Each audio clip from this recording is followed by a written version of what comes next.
Wipe your feet and step into the past.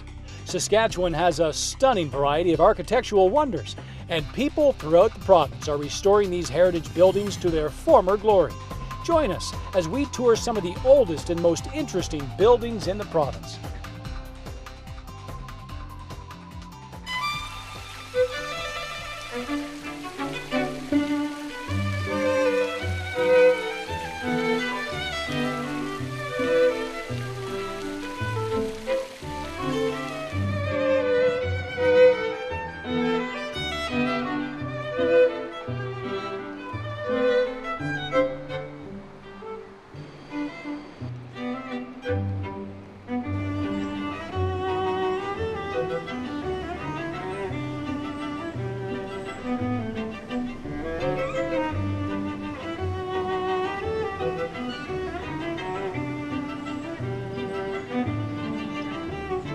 You must be Dr. Kyle France? That's right. Of the Saskatchewan Heritage Foundation? That's me. Okay, and you then must be Jacqueline Sanko? Correct. Nice to meet you. Pleased to meet you, Brad. And I have this correct, you own a couple of the beautiful buildings we're going to take a look at today? I do.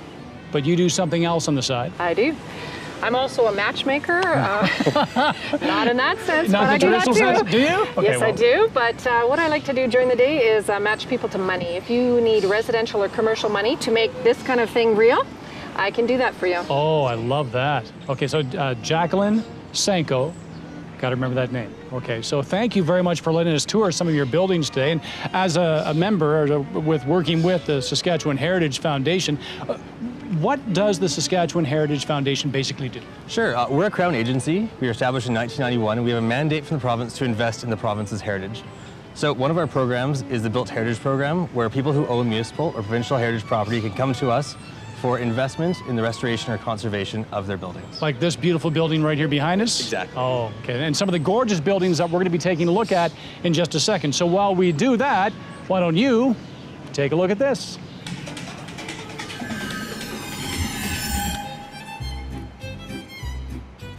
We've gone through quite a process over the last few years of trying to renovate the theatre and bring it back to its original splendor. We were able to do a large capital project 2 years ago we started, in which we were able to refurbish the roof of the building and the skylights up there, which we'll go and take a look at as well. We reinforced beams, so now things are not leaking here anymore, which they were before. So in essence, we've saved the building so that we will have a building in 10 years from now, you know, which we may not have had. It is 100 years old as of 2 years ago. Unfortunately, we didn't get to a lot of the cosmetic stuff. That will be the next phase. But what we have done is taken off the old marquee, which was built, I believe, in the 80s. And it wasn't the original style, so we took it off and just boarded it up. We're going to have to do some major brickwork eventually. And in the meantime, P3A Architecture out of Regina has been working with us to do this project. They're working on finding a sign for us that will kind of depict what we hope it to look like in the end. We're not exactly sure who this couple is, but definitely from that era, and it really gives a good picture of the old lyric sign. I personally would like to see that upright sign done again. We haven't decided what we're going to do with that, but you can see the old cornice on the lower cornice there. And that's the one that's also going to be replicated, yeah. One of the most iconic markings of the Lyric Theatre is the old chum stag print on the side of the building. Originally, the painted ad was for Old Chum, and then they painted over it and did the stag, which I believe is a tobacco product. And over the years of the fading, you can see both of them. So it's really quite unique, and we do actually sell prints of this on our website. You can buy a small print of it to help support the Lyric Theatre. So this is a picture of the original theater, and you can see the archways there that we'd like to eventually restore.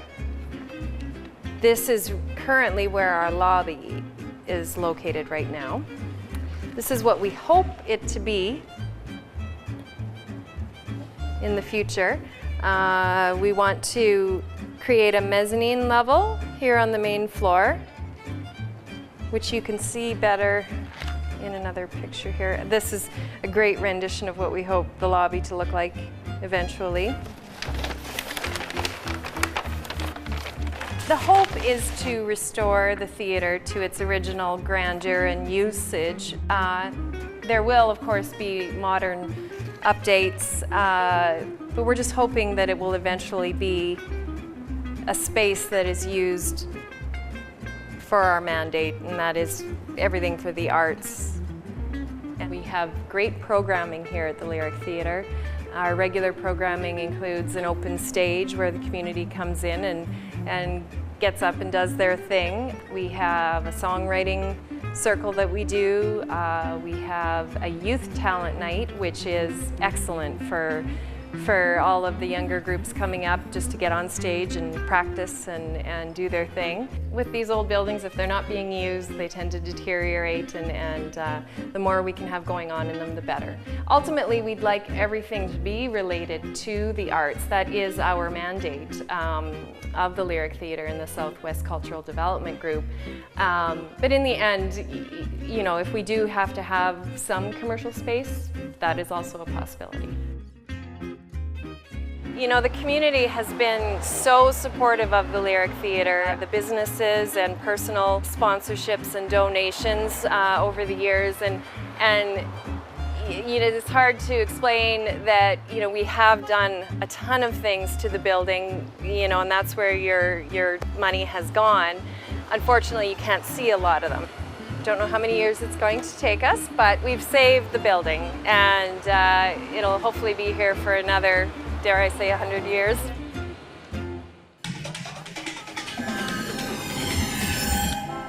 This building right here, this is St. Chad's? It is. And this used to be a what? An all-girls school, 100 years ago. 101. Really? There's many, many women that come back just to see what it looks like now and what's happened to it. And they all come around the corner around there to see if the angel is still on the roof. And is the angel still there? The angel is still there. Oh, you can go around and nice. see her if you want. And it's the original angel? It's not like it wasn't lost in a storm or something and they put another one up? Or? She's been there for 101 years guiding this place. Oh, see, there are more things in heaven and earth. That's beautiful. And is most of the structure in its original, the original structure? Nothing's been? No. That's gorgeous. So this is the chapel of St. Chad's, and it looks like, Jacqueline, someone's already done some restoration on the ceiling. Well, not for years, to my knowledge. It's been years that it's maintained like this. Seriously? It's beautiful. It's absolutely gorgeous. And really, you don't need to do much or anything at all to the ceiling. This is such a beautiful space. It is. I love this ceiling. Yeah. So, but I can see though where you would want to do some renovation work inside. Well, sure, I'm curious. Your first instinct, what would you do first? Me? Well, I mean, I would start with the archway, obviously. You know, Sure. I mean, obviously, it's my knee-jerk reaction is that it needs a lot of work. I mean, aesthetically, right? Well, yeah, of course. Most people's knee-jerk reaction is to go to what pleases the eye. But we found that what really keeps buildings like this pristine in the long term is making sure the building envelope is secure. For example, the beautiful ceiling that we saw, if the roof was not in good condition, water would come through, water damage would destroy the ceiling. If the foundation was not solid, water could come through and it could actually collapse, destroying part of the building. So as a result, like any other government agency, we have really limited funds. We target them strategically to make sure that we are doing the best we can to preserve those buildings. And from our point of view, strategically, it's making sure that outside envelope is protected from the environment. See, that's very smart. That's a very smart way to go. Because, I mean, someone who is unscrupulous might want to just do the aesthetic changes so it looks pretty and then sell it. Sure, whatever, yeah. And then, So you work from the outside in, make sure it's solid, and so it's all, and it lasts for a very, very long time. That's very true, if it's done well. Yeah, the Saskatchewan Heritage Foundation doing great work. And when we check out this great work, why don't you check out this great next story?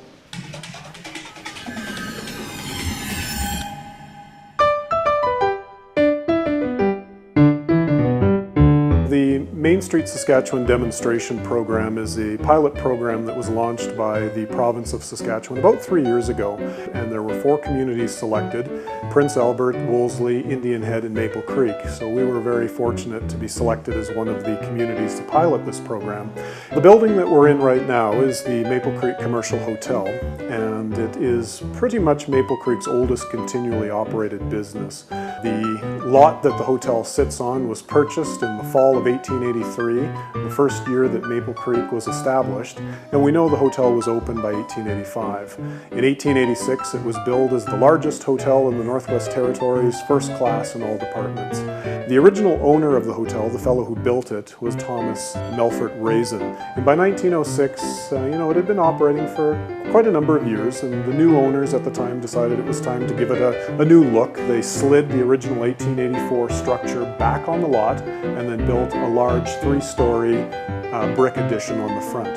And everything that is the bar today and above is from 1906. And then the hotel sold, and the new owner decided again to upgrade the facility. So in 1911, there was another large addition built on, 3 stories at the front and 2 stories in the back. And the 1911 addition is everything that is the lobby, the dining room, and the rooms upstairs.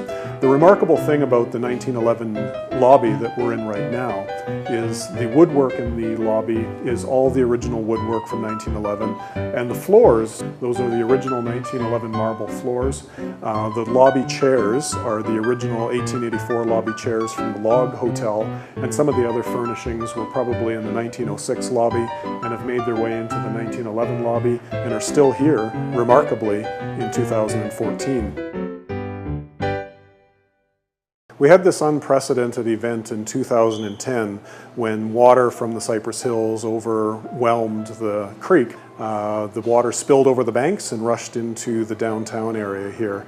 So the commercial hotel was probably one of the hardest hit buildings in the downtown core. The building sat vacant for probably a little over 2 years, and it was becoming more and more likely that the building was going to fall victim to the wrecking ball. So I approached a whole bunch of guys from my Filipino community and saying who would like to go on a journey. And I told them also that this project will not only benefit the families that we have, but it will benefit the town. So I told them also in the early stage that it's just a part of giving back to the community, something that's lost. Now we found it again, and then we're trying to have it here forever. So there's no turning back.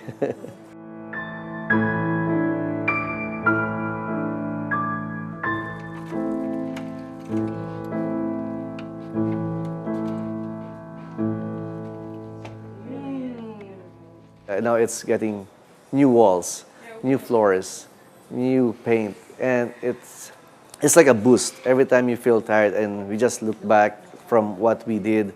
Every Friday night we just sit down and enjoy the fruit actually. Okay, we've done this part, oh beautiful, and then we look at the other part, oh still a lot of work. We have the 3rd floor, which we have 6 suites, like 6 big rooms that we are still conceptualizing what they will look like. In the previous ownership, they had kitchens in their suite, and then they have it rented as like an apartment style, so you can rent it for a year, like a month. So we're removing all the kitchens in this floor, but we'll plan to put their own small dining table, like a little bit more like the Victorian style, like when you wake up you can have your breakfast here, room service. Yeah, so in the early 1970s, the hotel underwent some major renovations to modernize it, and part of the work that was done to modernize the hotel occurred on the inside, obviously, but they also did some changes to the facade of the building. They put fake field stone on the front of the building, kind of a decorative awning, kind of a balcony, and they also covered up a lot of the front of the building that hid some of the original features. So it was really quite exciting when Noy and his partners started peeling off the 1970s veneer. They were finding all of this original material from the original building. The original 1906 glass and transoms all started to emerge. Even the little guardrails on the front of the building were still there, sandwiched inside the wall. There's lots of things still. Luckily, with the funding from the government, Saskatchewan Heritage Foundation, Main Street program, they are giving us support to have the facade and the exterior bricks to be repointed and to be restored to its former glory. And when you get a building that's about 130 years old, it takes a little bit of TLC to bring it up to modern standards. It's a symbol that that I want to impart to people from the Filipino community and the local people. I always tell them, like, the ownership is in the paper is ours, but it's always for the people of Maple Creek. Welcome to the commercial hotel, Maple Creek.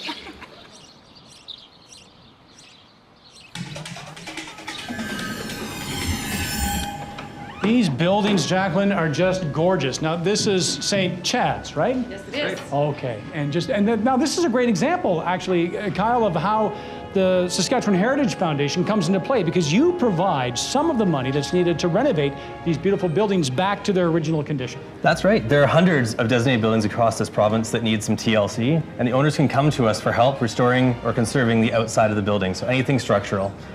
So you can see any investor who's looking at this property, Jacqueline, right? Because you own this right now. Yes, I do. But if you're renovating, like, obviously there's some work here in the floor, little bits and pieces. There, I think there was an original chandelier you were talking about that could go back there. Anything original, I understand, I could get a portion of the funding to help restore it to its natural Nice. state. And even like if you wanted to restore some of the detail here, because there's some beautiful, beautiful detail work that you don't want to lose. Well, sure, and over the last several decades, particularly through the 60s and 70s, a lot of the detail was lost. It was covered up, the facades were covered up. And that's one of the most meaningful things the foundation does, is helping restore those buildings to their original state. Because the feeling when you walk by a building and it's just plain. Yeah. And you walk by a building like this and it's beautiful, it really enhances your quality of life. And that's one of our main goals, is to help bring that little bit of history to the present. And the foundation is doing some fantastic work. So we check out more of these beautiful heritage buildings. Once again, you can check out this.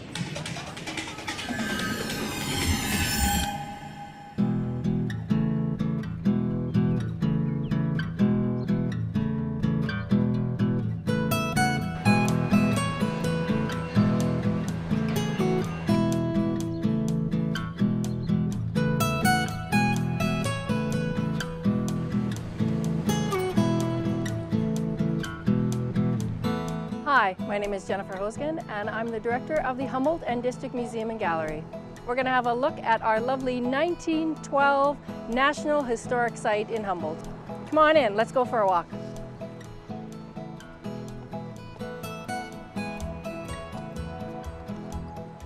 So this building was built in about 1911 and 12 and was really a symbol of the federal government investing in the development of the West.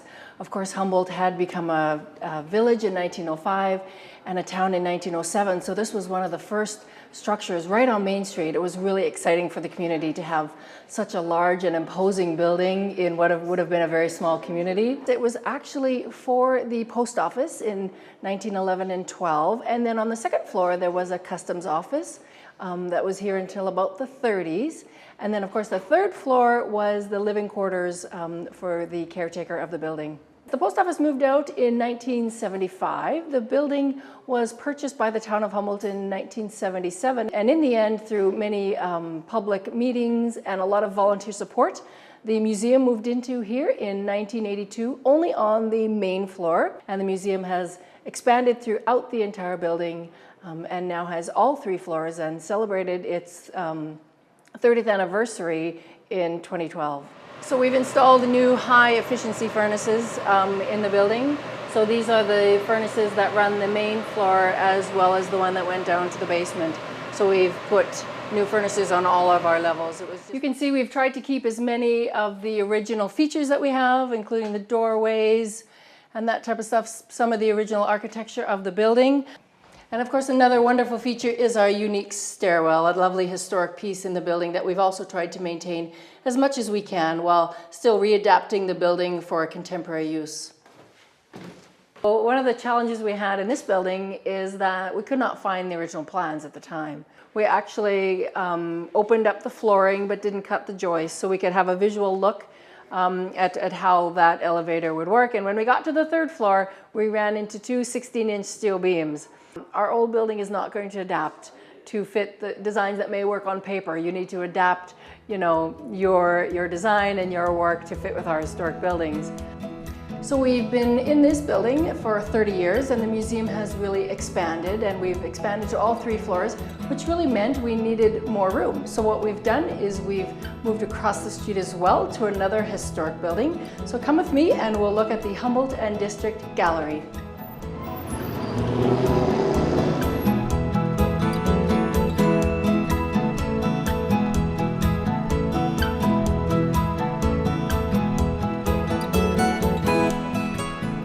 Of course, these buildings were not built in a time where accessibility was a primary importance. So what we had to do initially was lower actually our main floor landing area to ensure that we could accommodate wheelchair accessible patrons. The front steps that we had to actually move back were right when you walked in the door. We've actually installed a wheelchair elevator right here to get you to the main floor landing and also to take visitors to the 2nd floor. So this building was built as the Merchants Bank of Canada in 1920, and so we've kept all the original vaults, which are wonderful for storage, and when possible we've also kept any of the documentation that's actually stuck right on the door. This is a time-locked document that goes back to October the 6th, 1933. So these are actual walk-in vaults. There's several of them in the building, and we're going to be using this as we develop the building for storage of our art collection.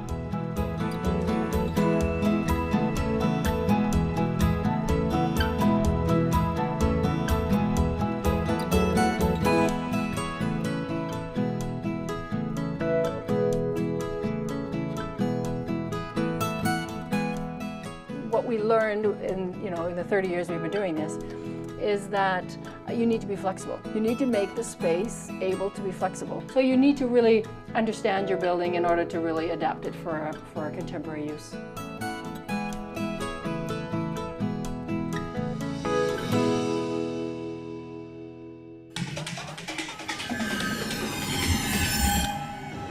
So Kyle, this is our last stop. Which building is this? This is Bishop's Court. It was a bishop's residence. Okay.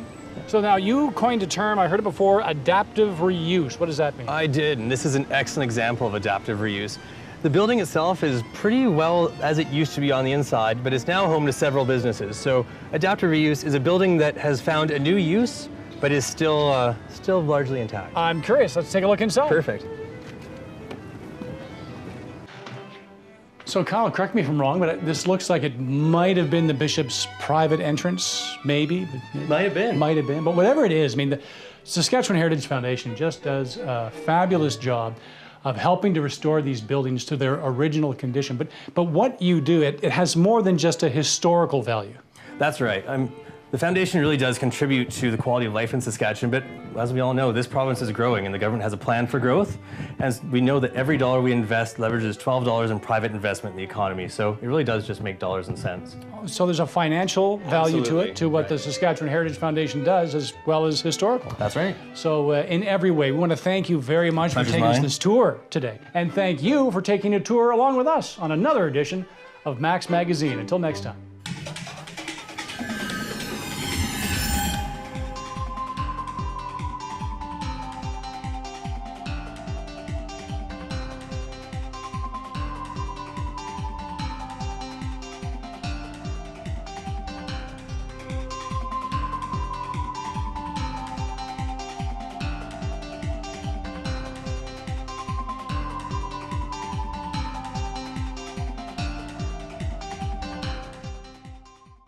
If you have program ideas that you'd like to see on maxTV Local On Demand, write us at max.local@sasktel.com.